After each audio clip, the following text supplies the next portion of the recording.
En 1886, le Français Chevreul, connu pour ses travaux sur la loi du contraste simultané des couleurs, fête ses 100 ans. L'événement est l'occasion du premier reportage photographique de l'histoire, publié dans la revue Le Journal Illustré. Les photographies sont prises par Nadar fils, tandis que Nadar père mène l'entretien, dont les extraits serviront de légende aux images. Il n'y a aucune recherche esthétique. Ce qui compte, c'est le naturel, la vivacité d'une conversation entre amis, à laquelle l'image permet de participer, comme si on y était. L'image photographique est transposée sur une plaque de cuivre, ce qui permet de l'imprimer. L'entretien se termine sur la profession de foi du vieux savant. Il faut faire voir, parce que c'est quand je vois que je crois.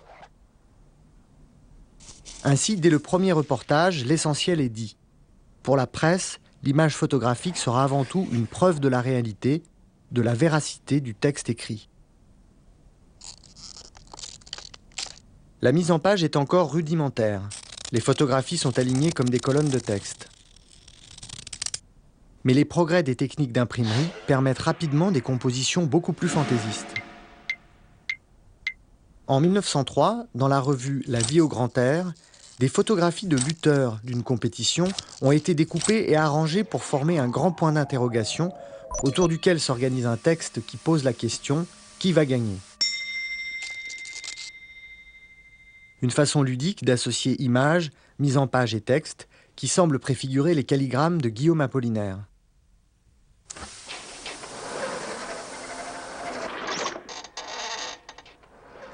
Un autre numéro de la revue pose une question encore plus cruciale.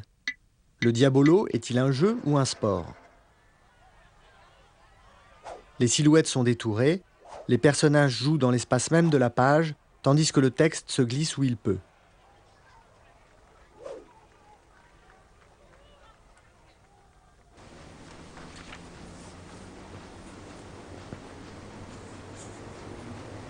Très à la mode dans les années 30 du XXe siècle, ces photomontages faits à la main et au ciseau par des maquettistes de presse occupent les doubles pages des grandes revues illustrées qui tirent alors à des dizaines de milliers d'exemplaires.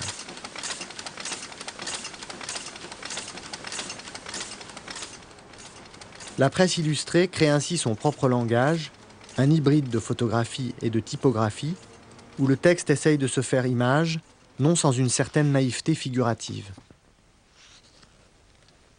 Dans la revue Voilà, un article sur le nouveau marché des voyages prend la forme d'une silhouette de locomotive, se détachant sur un fond de photographies de Kertész, allègrement découpées.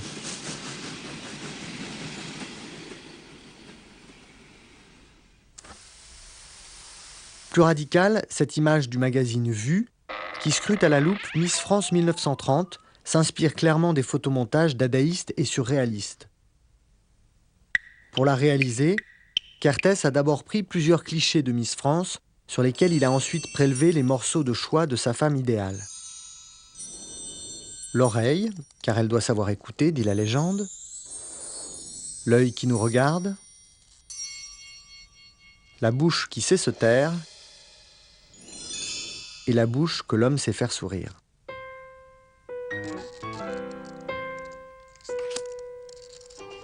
Les clichés d'origine sont en noir et blanc. Chaque élément est teinté au moment de l'impression, avec des encres de couleur qui ajoutent une touche de kitsch à la bizarrerie de l'ensemble.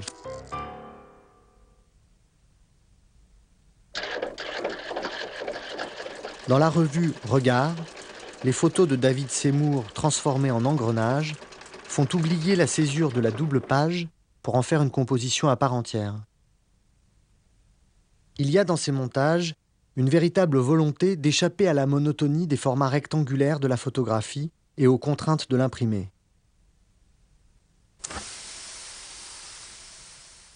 Dans cette autre double page de la même revue intitulée Noces et banquets, les photographies sont du jeune Cartier-Bresson qui ne signe encore que Cartier.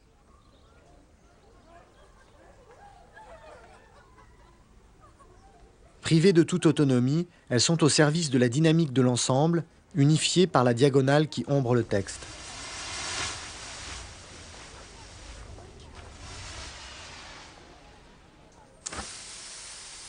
Curieusement, on retrouve le même principe dans cette image d'un bar d'une petite ville américaine qui s'étale sur une double page de la revue Life en 1936. Une photographie de Margaret Bourke-White, ou plutôt deux photographies de Margaret Bourke-White, car il s'agit de deux images différentes, du même lieu et de même cadre, prises à quelques instants d'écart. L'échelle d'une des deux photos est réduite au tirage et les deux images sont assemblées pour donner l'impression de n'en faire qu'une. L'œil, abusé par la perspective, met un moment à découvrir la supercherie.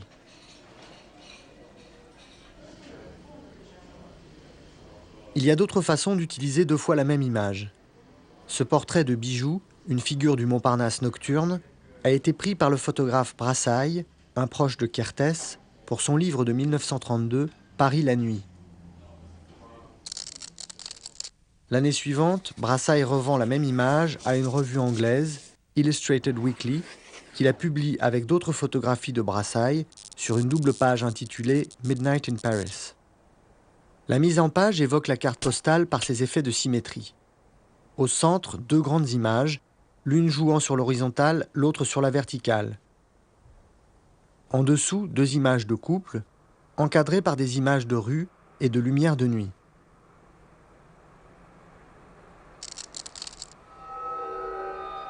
Malgré la teinte bleue, rajoutée à l'impression, le travail initial du photographe est à peu près respecté, à condition de ne pas y regarder de trop près.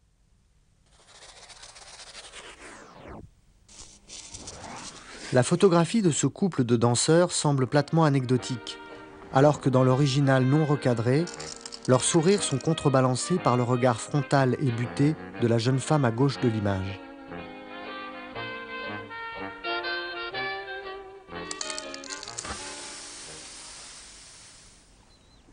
Le Pont Neuf dans le brouillard, 1934.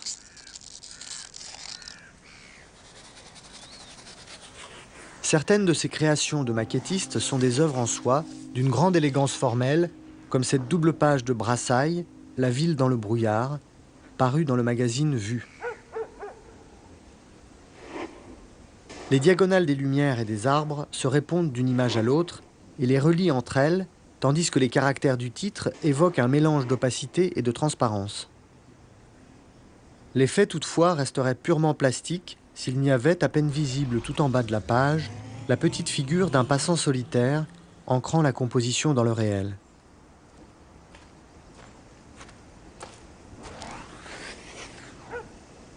Alors que le travail des photographes français dans les années 30 est marqué par cette sorte de réalisme poétique et atmosphérique, celui des photographes américains s'oriente à la même époque vers le réalisme tout court.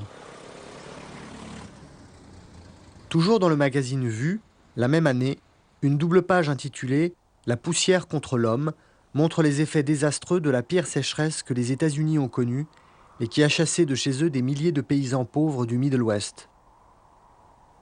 Les photos sont publiées sans nom d'auteur. Tout en bas, la plus petite montre une mère et ses enfants dans un camp de réfugiés. L'auteur de l'image est Dorothea Lange. Elle fait partie d'une mission photographique chargée par le gouvernement d'aller sur le terrain pour témoigner par l'image des conditions de vie de ces réfugiés et convaincre ainsi l'opinion publique du bien fondé des programmes d'aide. En 1936, en Californie, elle tombe par hasard sur une famille abritée sous une tente de fortune. Elle réalise 5 clichés dans lesquels, à son habitude, elle demande aux personnes qu'elle photographie de prendre telle position ou telle attitude et de garder la pose. Parmi ces images, la pose de celle-ci est la moins naturelle, la composition la plus classique. Ces visages cachés de part et d'autre de la mer, dont le regard fixe le lointain, évoquent plutôt l'Angleterre du XIXe siècle que l'Amérique du XXe. Et peut-être est-ce à cause de cela que la photographie va connaître un succès sans précédent. Publiée et republiée, elle devient l'image symbolique de la Grande Dépression. Une allégorie si forte qu'on finit par en faire un timbre-poste.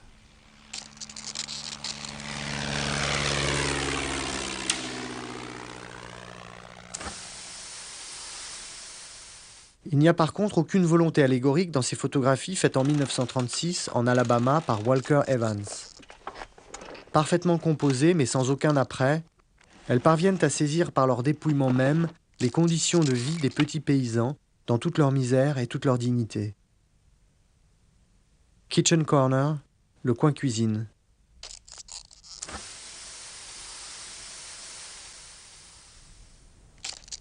Kitchen Wall, mur de cuisine.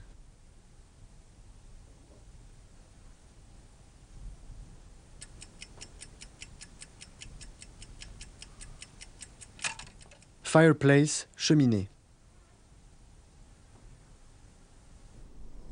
Evans applique la même démarche frontale aux paysans pauvres qu'il photographie et qui nous dévisagent aussi simplement que nous les dévisageons.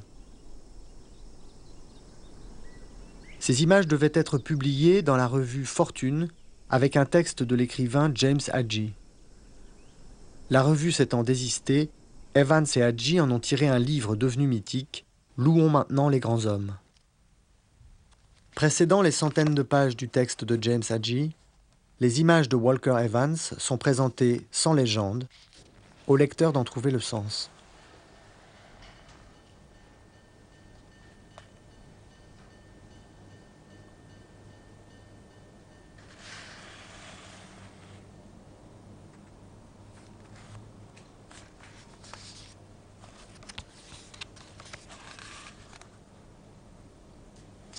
À l'opposé de ces images présentées brutes, pleines pages et sans commentaires, l'Américain Lewis Hine propose dans son livre Men at Work, Les hommes au travail, des arrangements élaborés, associant de façon un peu désuète le texte et l'image. Les photographies sont présentées en triptyque et parfois inversées pour accentuer les effets de symétrie.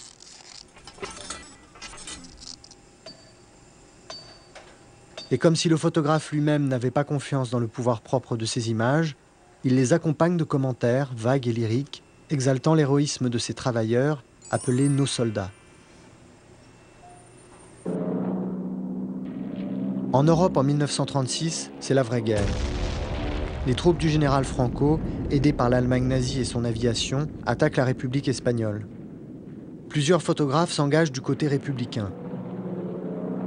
C'est le cas de David Seymour, auteur de cette photographie qui figure sur la couverture de Madrid, un livre militant qu'il réalise avec Robert Capa. On peut lire toute l'angoisse des civils bombardés dans ces visages tournés vers le ciel, alors qu'en réalité, ces gens se pressent au pied d'une tribune lors d'un meeting sur la réforme agraire, et que c'est un pur effet de montage qui change le sens de leur regard. C'est le sort de ces images. Une fois imprimées, elles deviennent des slogans, des symboles, dont la réalité passe au second plan.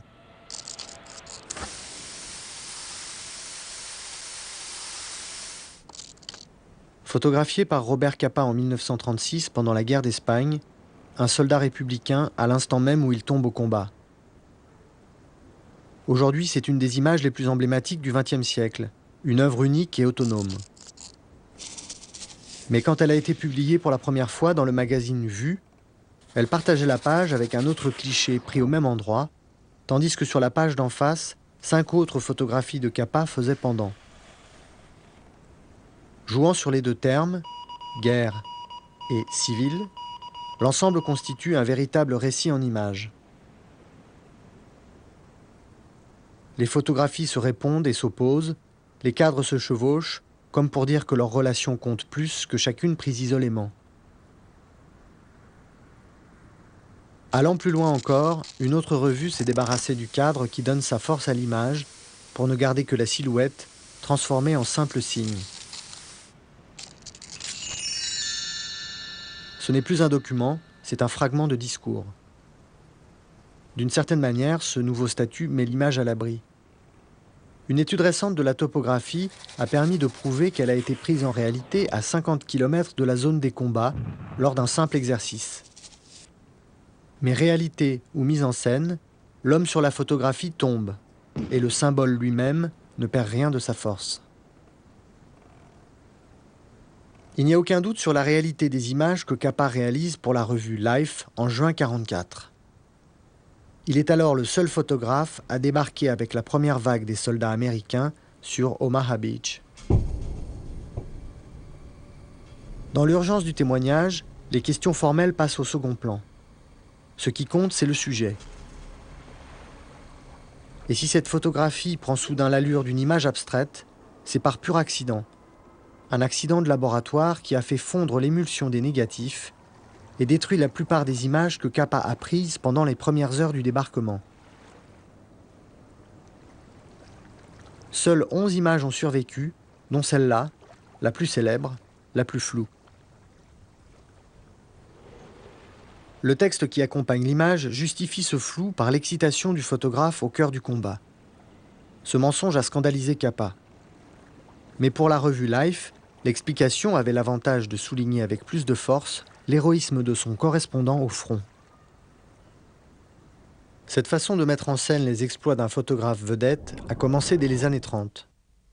Ainsi, la revue Vue publie un best-of des plus extraordinaires photographies de l'Allemand Erich Salomon, comme cette image de fenêtre illuminée prise lors d'une réception donnée à Berlin en l'honneur du roi d'Égypte.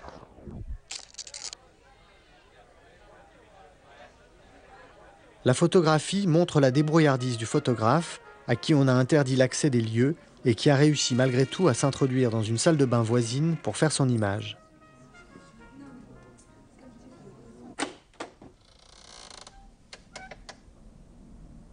La spécialité de Salomon est de photographier comme par effraction les coulisses des grandes conférences internationales. C'est une indiscrétion de connivence où chacun trouve son compte. Les hommes politiques, photographiés endormis dans cette image de 1929, y gagnent en humanité, tandis que la revue peut remplir des pages entières avec un événement qui autrement tiendrait en quelques paragraphes. Aristide Briand en 1931. La photographie a pour légende « Ah, le voilà, le roi des indiscrets ». Le photographe, bien que hors champ, compte tout autant que son sujet.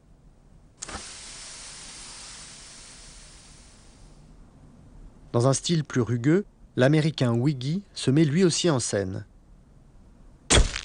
Son rôle, c'est celui du chroniqueur de la nuit new-yorkaise qui parcourt inlassablement la ville au volant d'une voiture dont le coffre lui sert de salle de rédaction.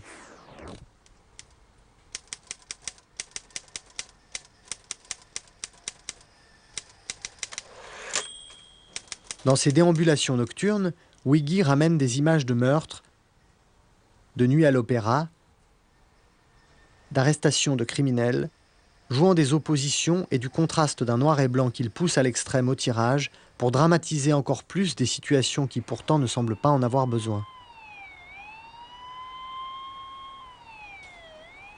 Il construit sa réputation avec des images de cadavres tout frais. Ici, la police n'a pas encore eu le temps d'enlever le revolver. Dans le panier à salade, 1942. Ces images vont bien au-delà du simple scoop morbide. Les deux hommes embarqués dans un fourgon de police ne dépareilleraient pas dans une anthologie de la photographie surréaliste.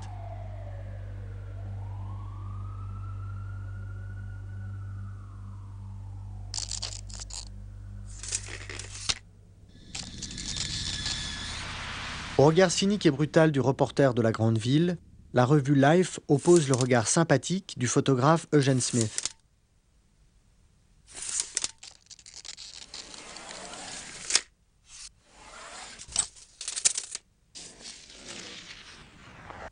Ici, il a suivi pendant 23 jours un médecin d'une petite ville du Colorado. C'est un reportage placé sous le signe du convenable et construit à la manière d'un film hollywoodien. Cet après-midi, le docteur part pêcher la truite dans la montagne avec des amis. Il est alors 4h15. À 5h, il est à pied d'œuvre. À 5h30, le shérif vient le chercher pour une urgence. Tout ici est convenu, les poses, les regards, jusqu'à cette lumière bien léchée, tout en gamme de gris, qui se garde bien de dramatiser la situation.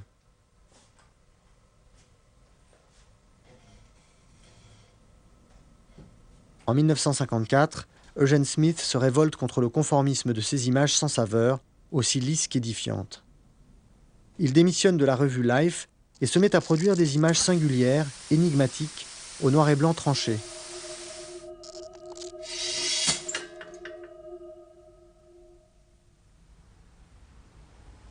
C'est un portrait visionnaire de sa ville de Pittsburgh et de ses mystères, une symphonie photographique, dit Smith, pour laquelle il prend 17 000 clichés.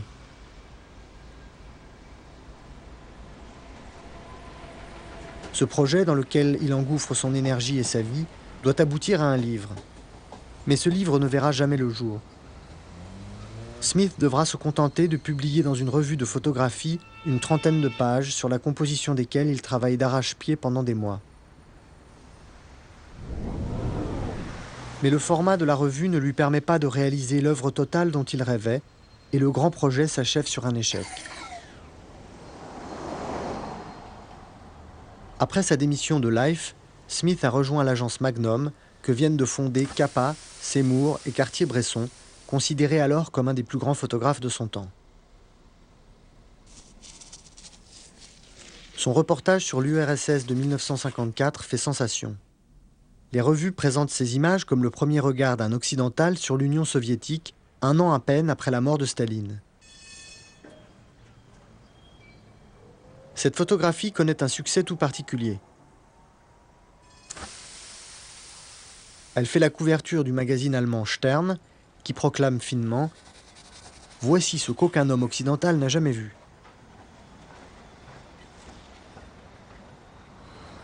Elle fait aussi la couverture de Life, qui va également de sa plaisanterie. Revue de détails militaires à un arrêt de trolleybus.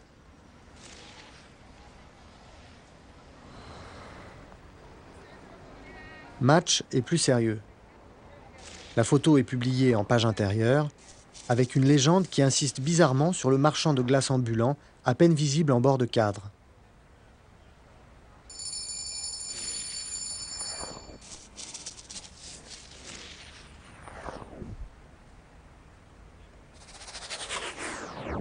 En fondant avec Capa et d'autres l'agence Magnum, Cartier-Bresson voulait ainsi protéger l'intégrité de ses images et des légendes face à la presse. En voyant le sort fait à cette photographie de Cartier-Bresson, on comprend pourquoi. Elle est abîmée par la pliure entre les deux pages, qui perturbe le jeu de regard, et la structure de l'espace, qui en font tout le charme.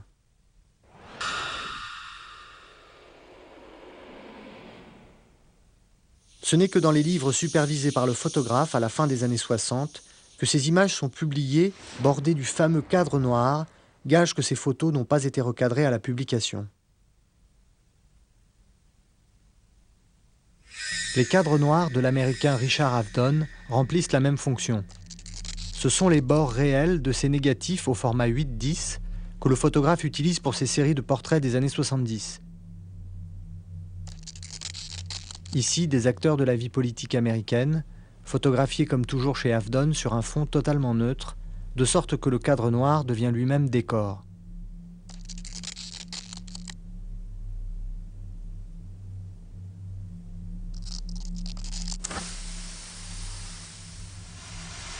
C'est la revue Rolling Stone qui a commandé ces 69 portraits, qu'elle publie tels quels, cadre noir compris.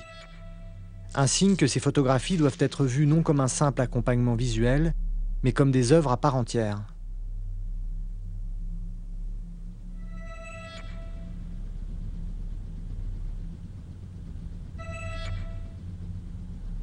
Mais alors même que sa dimension artistique se voit ainsi reconnue, la grande tradition de la photographie de presse dans la lignée de Capa, Lange ou Evans touche à sa fin. Ce n'est pas par manque d'événements dramatiques ni de grands photographes, comme le montrent ces images de Joseph Koudelka sur l'invasion de la Tchécoslovaquie par les troupes du pacte de Varsovie, publiées en 1969, un an après l'événement, par le Sunday Times Magazine et la revue Look. Mais ces grandes revues, qui tout au long du XXe siècle ont popularisé le regard photographique, sont en perte de vitesse. Dépassées par la télévision et son flux incessant d'images d'actualité, débarrassées de toute ambition formelle.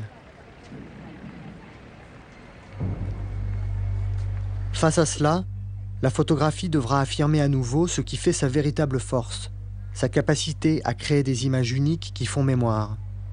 Comme cette avenue de Prague, photographiée par Joseph Koudelka au lendemain de l'invasion.